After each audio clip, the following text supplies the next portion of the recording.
Muito bem. Raquel está nos auxiliando pelo Facebook, também pelo Instagram. Vamos começar a nossa biografia da tarde com este homem chamado Philippe Melanchthon. Se Deus é por nós, quem será contra nós? Deixa eu baixar um pouquinho mais o fundo musical para você me escutar melhor. Quem foi Philippe Melanchthon?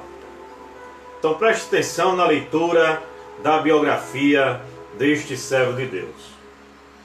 Diz assim: após Martinho Lutero publicar as famosas teses contra a venda de indulgências, o movimento de reforma eclesiástica se espalhou pela Europa. Lutero contou com importantes colaboradores e amigos, entre eles Justus Jonas, Nikolaus von Amsdorff, George Spalatin e Philippe Melanchthon, sendo que este último é considerado o intelectual mais destacado entre os primeiros seguidores de Lutero. Na Alemanha, 1997 foi declarado o ano de Melanchthon por causa das celebrações do aniversário de nascimento desse grande reformador e humanista.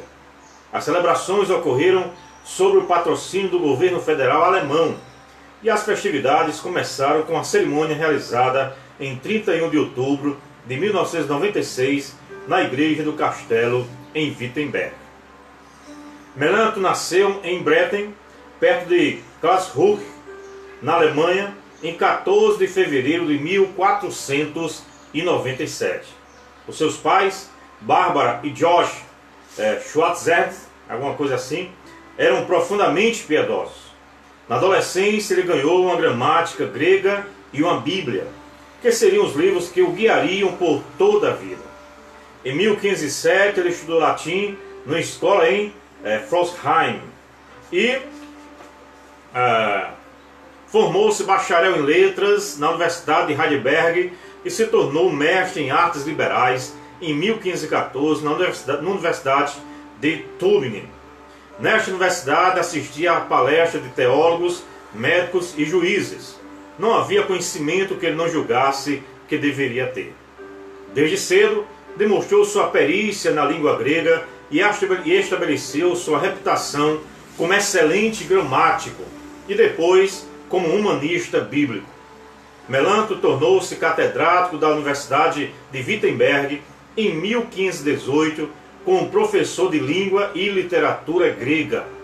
A princípio, ele foi desprezado, pois o que viram foi um jovem que parecia mais moço do que era, de baixa estatura e tímido. Mas, após as primeiras aulas, Lutero escreveu a seu amigo Spalatin: imediatamente ficamos desenganados das ideias que havíamos formado dele pelo seu exterior. Elogiamos e admiramos as suas palavras e damos graças ao príncipe e a vós pelo serviço que nos haveis feito. Não peço outro mestre de grego. Nessa mesma época, Melanchthon publicou uma gramática de grego e depois uma gramática de latim. Durante sua carreira, ele comentou vários livros do Antigo Testamento, tais como Gênesis, Salmos, Provérbios, Eclesiastes e Daniel, assim como do Novo Testamento, entre eles os Evangelhos de Mateus e João, as epístolas aos Romanos, aos Gálatas e aos Colossenses e as epístolas de Pedro. Em 1519, se matriculou na Faculdade de Teologia, se tornando aluno de Lutero. E este se tornou seu aluno de grego. Olha que coisa interessante, né? Melanchthon se tornou professor de Lutero e Lutero se tornou professor de Melanchthon. Daí em diante, Lutero e Melanchthon estiveram juntos por quase 30 anos em estreita cooperação e amizade. Como especialista em grego, Melanchthon dedicava-se ao estudo dos textos bíblicos escritos em suas línguas originais e podia, assim, atrair a atenção de Lutero para certas passagens bíblicas que não tinham despertado o interesse de seu amigo. Ele enfatizava muito o conhecimento das línguas originais nas quais a Bíblia foi escrita. Em seu entendimento, o estudo dos idiomas bíblicos são fundamento imprescindível para a pureza dessa doutrina. Ao prefaciar o comentário bíblico de Melancton, escreveu sobre a epístola de Paulo aos Colossenses, em 1529, Lutero escreveu: eu nasci para sair ao campo e guerrear contra o diabo e suas hostes. E, por conseguinte, meus livros são tempestuosos e aguerridos. Eu tenho que arrancar raízes e troncos, que cortar espinhos e ervas daninhas, e limpar as mazelas. Sou um rude lenhador que precisa abrir caminho. Mas o mesmo Filipe vem suave e delicadamente para semear e edificar, com alegria semeando e regando segundo os dons que Deus lhe proveu abundantemente. Ó, a grande humildade também de Lutero, né, em admitir que Melancton tinha até dons excelentes, né, com relação a escrever, com relação ao grego, do que o próprio Lutero. Então Lutero admite isso e exalta as qualidades, né, do seu amigo, prefaciando, né, este livro para ele.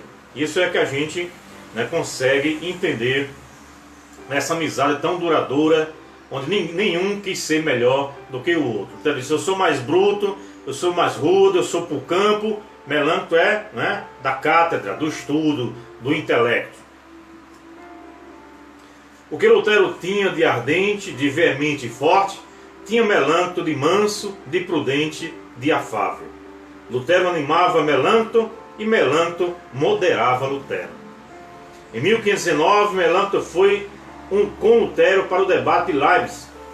No ano seguinte, 27 de novembro, Filipe casou-se com Catarina Krapp, filha do prefeito de Wittenberg.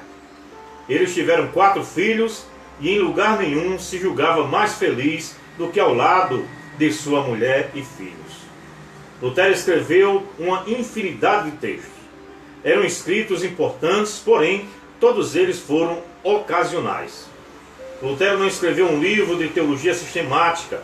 Entretanto, foi exatamente isso que Melancton fez.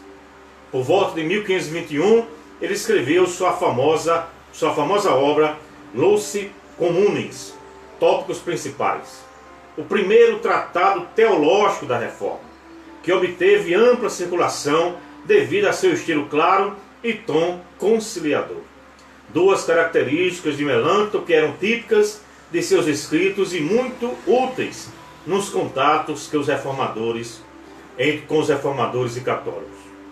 Nesse livro, nascido dos estudos da Epístola de Paulo aos Romanos, que chamou de Compêndio da Doutrina Cristã, Melancton procurou discutir os principais tópicos teológicos de forma metódica, para encorajar o povo pelas Escrituras. Em seu entendimento, o homem era limitado pelo pecado e incapaz de ajudar a si mesmo. A lei em nada ajuda, porque sua função principal é revelar o pecado e a miséria do homem. É Deus quem opera a obra de salvação, pela qual o indivíduo é justificado pela graça mediante a fé em Cristo.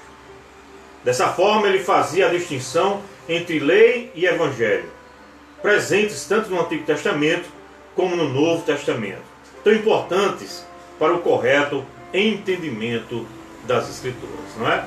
Nós já lemos a Epístola de Paulo aos Romanos e a gente percebeu isso também.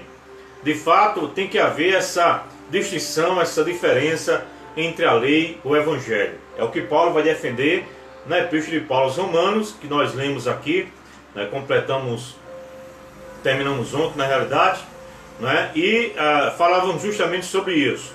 É uma distinção que Paulo faz entre a lei e o evangelho, mostrando que a lei serve apenas para mostrar o pecado, mas não pode proporcionar a cura.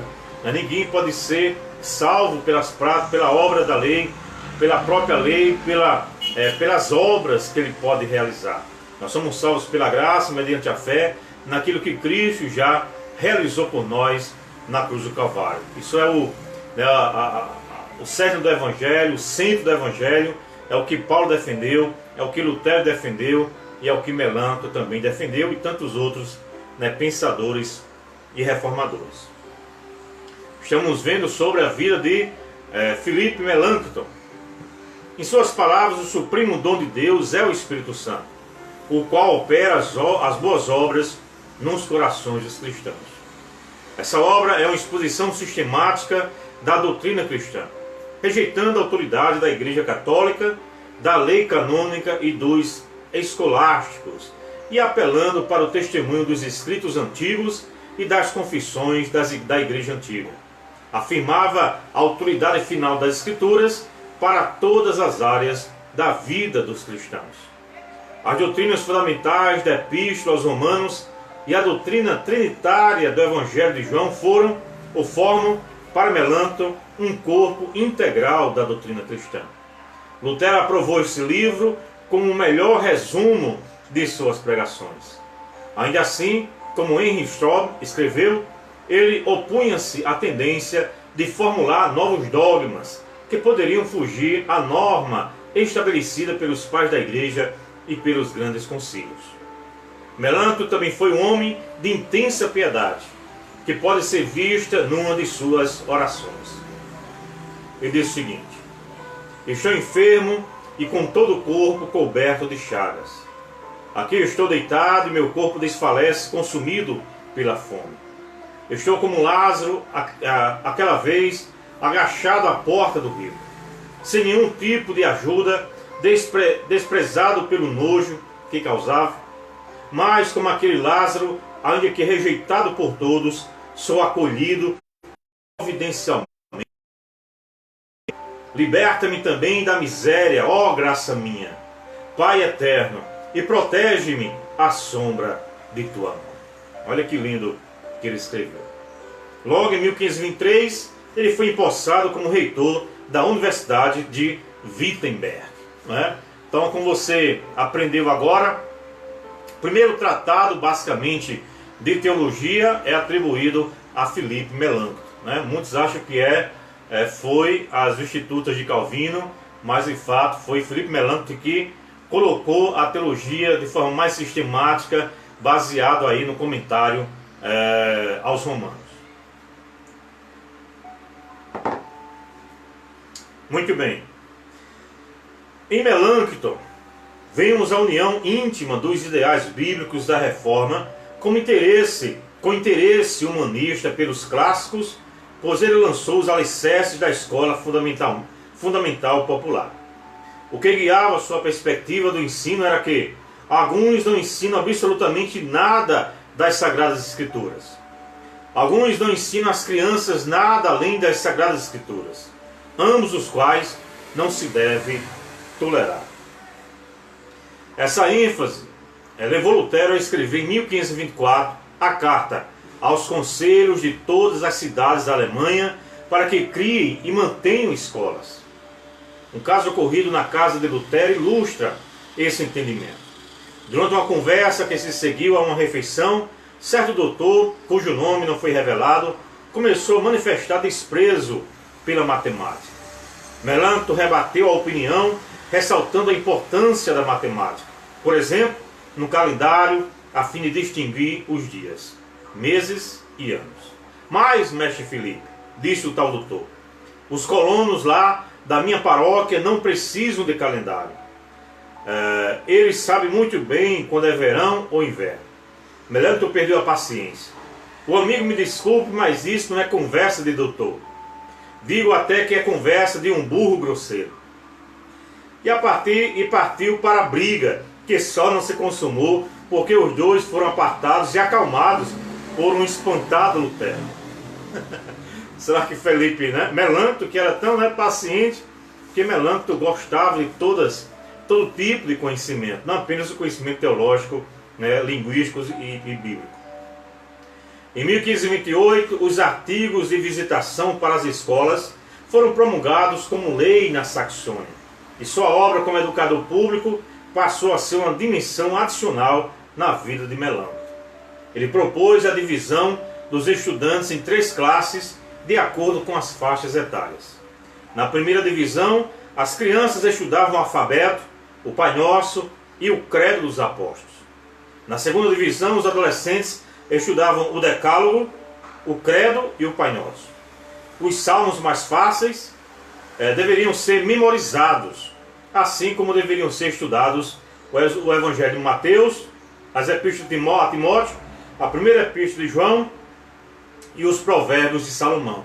Tudo isso lado a lado com o estudo de física, lógica, gramática, moral e história. Olha que coisa, né, interessante. Isso já na época de Lutero, Melancto teve essa grande ideia, essa grande participação. Daí, você sabe, né, começou também com Calvino em Genebra a questão da reforma na educação europeia de forma geral. Aquilo que levou, por exemplo, a se fazer escolas públicas, né, gratuitas para o povo. Porque antigamente só quem tinha condição, só quem podia ser educado eram as pessoas que tinham uma certa condição financeira. No último nível, o equivalente à faculdade, os estudantes deveriam estudar latim, gramática, dialética, retórica, filosofia, matemática, física e ética. Aí, tá vendo, Raquel, como era bom naquela época? Aqueles que estavam sendo preparados para ensinar na igreja, além dessas matérias, deveriam aprender o grego e o hebraico, pois para Melancto esse conhecimento deveria servir ao estudo e à pregação do Evangelho. Ele entendia ainda que Cristo colocou toda a cultura sob seu controle. Isso é muito importante a gente frisar. Melancto acreditava que o cristão não precisava ser alienado da cultura. Ele precisava sim entender a cultura e poder estudar o máximo que ele pudesse, né, para poder também discutir outros assuntos à luz da palavra. Estamos falando sobre Philippe Melanchthon, aluno de Lutero e grande ajudador e educador. Acreditando que esse entendimento impediria os cristãos de viverem vidas grosseiras, enquanto ao mesmo tempo os impediam de atribuir mais importância à cultura humana do que à fé cristã. O estudo das letras devia estar subordinado ao estudo das Escrituras. Mas ele diz, preste bem atenção: aplico-me a uma coisa, a defesa das letras. Convém que com o nosso exemplo se inflame a mocidade de admiração pelas letras, e que as ame por amor delas, e não pelo proveito que delas possa tirar. A ruína das letras traz consigo a desolação de tudo o que é bom, a religião, os costumes, coisas divinas e coisas humanas. Quanto melhor é o homem, tanto maior é o ardor que tem por salvar as letras, porquanto sabe que das pestes a mais perniciosa é a ignorância.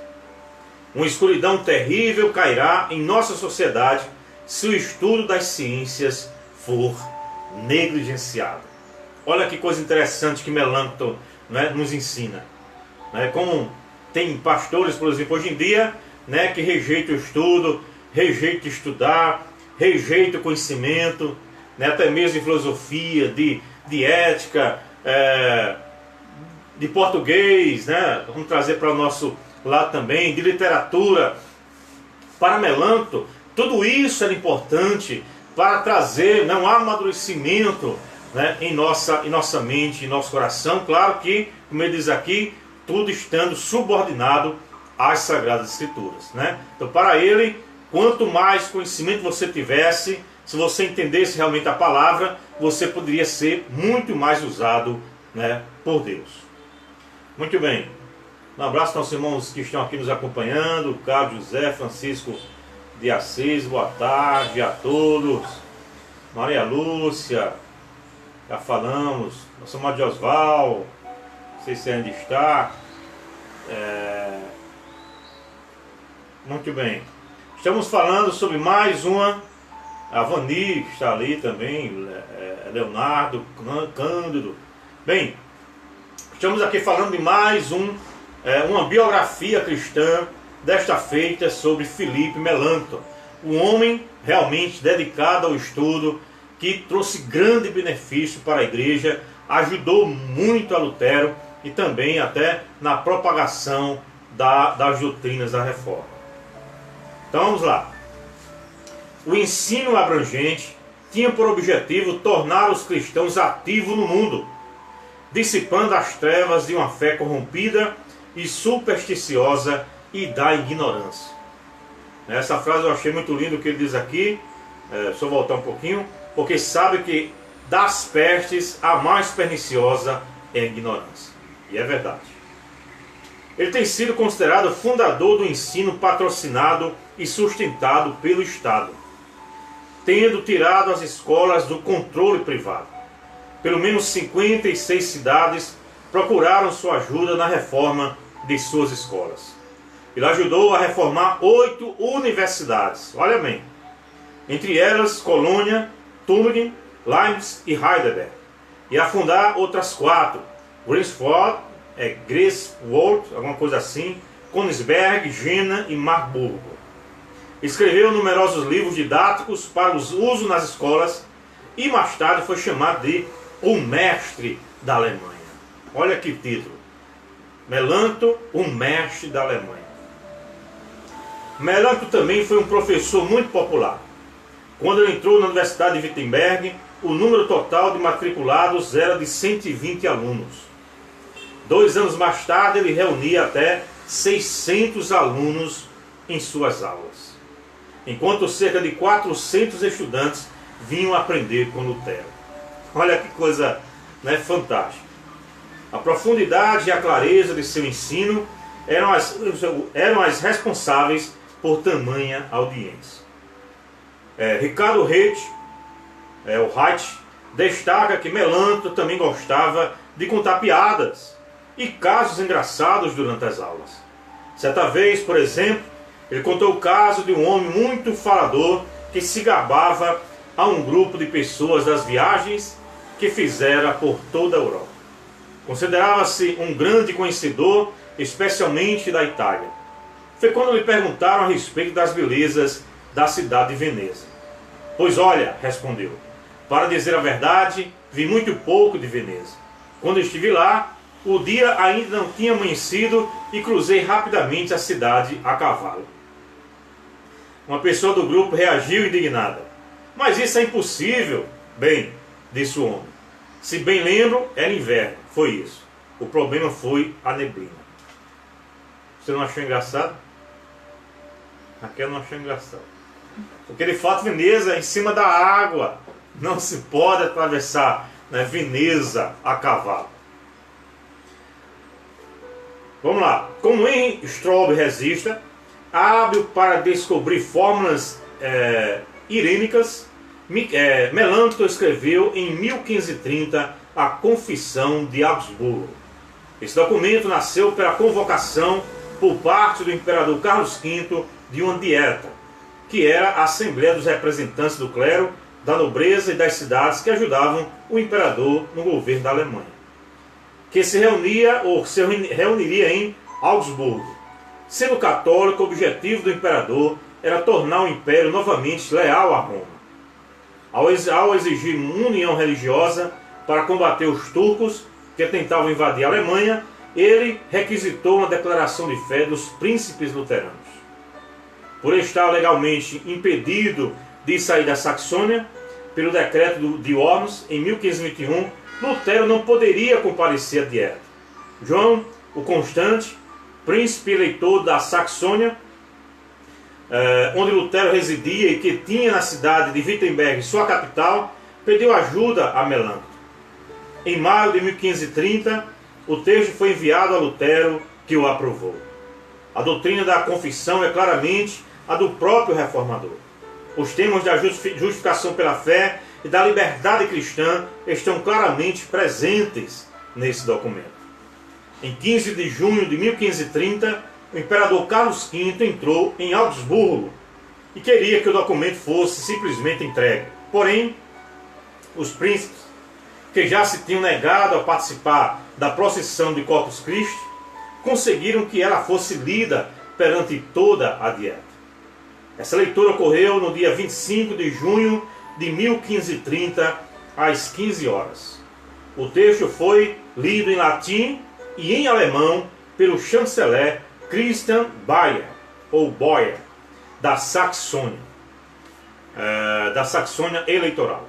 A Confissão de Augsburgo foi assinada por 7 príncipes e pelos representantes de 2 cidades independentes. Eles criam que a doutrina ensinada nela era bíblica e verdadeira, e declarava aquilo que estava sendo ensinado nas igrejas daquelas regiões da Alemanha. O imperador não aceitou o documento, mas ele veio a ser a base da fé para as igrejas evangélicas na Alemanha, como Klaus Engelhardt sabiamente coloca. As confissões são imprescindíveis para a nossa igreja porque continuamos dependendo de convicções básicas em questões de fé pelas quais respondemos em conjunto. A fé cristã não pode abrir mão de prestar contas da fé de maneira refletida. Isso exige o esforço do raciocínio e da reflexão. As confissões preservam a igreja da irrelevância ou insignificância intelectual. O dano interior da igreja na Alemanha não consiste primordialmente em que tivéssemos cristianismo intelectual em demasia. O que ocorre é o contrário. Tornamos-nos, em grande parte, uma igreja insignificante. Sem um conhecimento teológico elementar, as pessoas se alheiam do cristianismo. Deixa eu repetir aqui essa última frase. Sem o conhecimento teológico elementar, as pessoas se alheiam do cristianismo. Depois que teólogos católicos liderados por Johann Eck condenaram vários dos artigos da Confissão de Augsburgo, Melanchthon escreveu em abril e maio de 1531 uma longa defesa desta, conhecida como Apologia da Confissão de Augsburgo. Este texto tem sido considerado um clássico cristão e também foi aceito como documento confessional da Igreja Evangélica Alemã. O testemunho de Lutero e o ensino de Melanchthon foram considerados complementares. Melanchthon sempre se disse agradecido a Lutero porque, como afirmava, dele tinha aprendido o Evangelho. Ele assimilou rapidamente os principais temas da pregação de Lutero, também participando com ele da tradução da Bíblia para o alemão. Durante a cerimônia fúnebre de Lutero, em 22 de fevereiro de 1546, e num discurso acadêmico em 11 de novembro de 1548, Melanchthon falou do significado do amigo.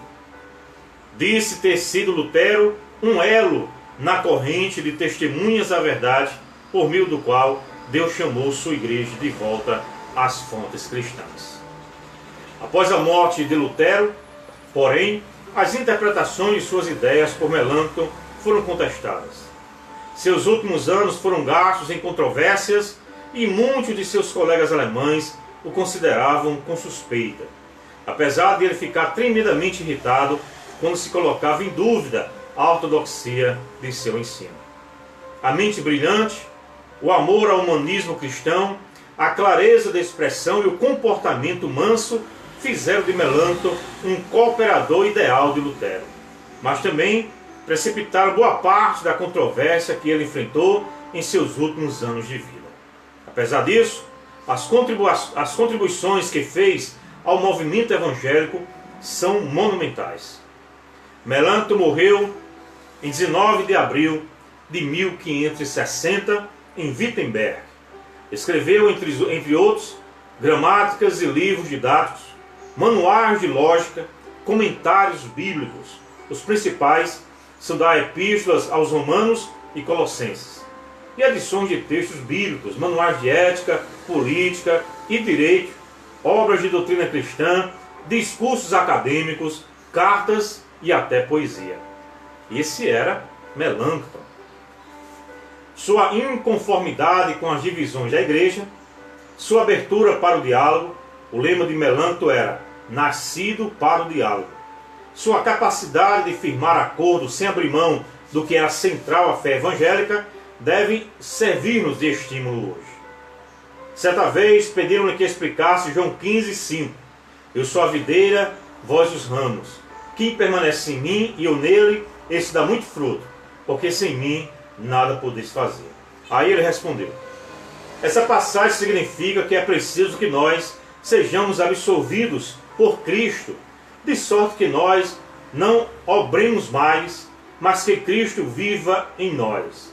Com a natureza divina, como a natureza divina foi incorporada ao homem Jesus Cristo, assim convém que o homem seja incorporado a Jesus Cristo pela fé.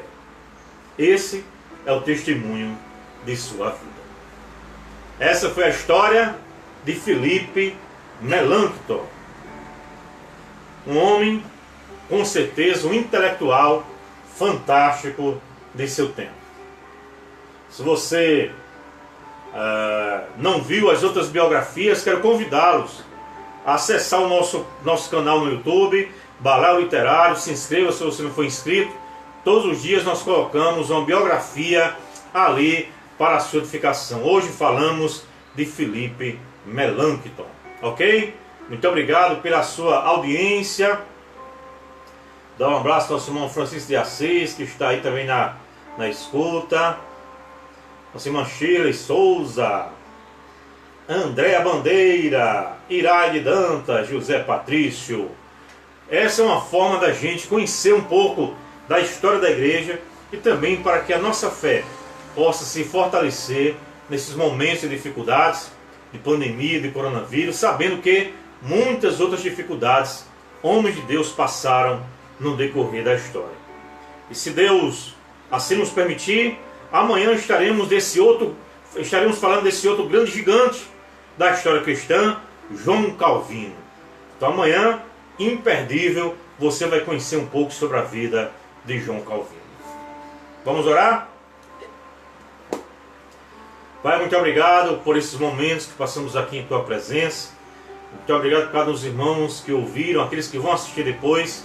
Continua trabalhando, Deus, em cada coração e que possamos a cada dia abrir a nossa alma para entender aquilo que Tu já fizeste na história, o desenvolvimento, Deus, das doutrinas cristãs, aqueles que deram a própria vida por amor ao Evangelho, por amor à verdade. Perdoa as nossas falhas e guarda-nos e livra-nos de todo o mal. Abençoa cada um dos Teus filhos. É assim que nós oramos, é assim que nós já Te agradecemos por tudo nesta tarde, em nome de Jesus. Amém. Que a graça e a paz do nosso Senhor Jesus Cristo, o amor de Deus,